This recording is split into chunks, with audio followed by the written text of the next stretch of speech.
तर आम्ही आज पहिली आमची नवीन बाईक घेतली आणि पहिली पूजा मी आईला करायला सांगितली होती।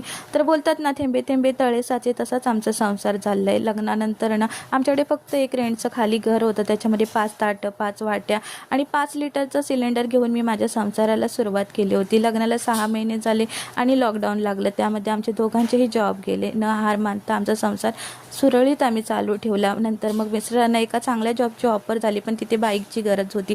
आता बाईक घ्यायची म्हटलं तर पैसे पाहिजेत, पण तिथेही आम्ही आमच्या लग्नात जे सोनं बनवलं होतं त्याचा वापर केला आणि सेकंडमध्ये आमची पहिली बाईक आम्ही घेतली होती, जी बाजूला आहे। आणि त्या बाईकने आमच्या संसाराला एवढा वेग मिळाला। बोलतात ना, जुनं ते सोनं, त्याला कधीच विसरायचं नाही। तर पहिल्यांदा मी त्या बाईकची पूजा करून घेतली आणि मग मिस्टरांचा जॉब एवढा चांगला चालला की त्यांनी 1 वर्षात माझं जे लग्नात बनवलेलं सोनं सगळं मिळवून दिलं होतं। आणि आता आम्ही प्रत्येक वस्तू थोड्या थोड्या घेत आहोत आणि आमचा आता संसार सुखाचा आहे। बोलतात ना, योग्य जोडीदार मिळाला ना की संसार सुखाचा होतो, तसाच आहे।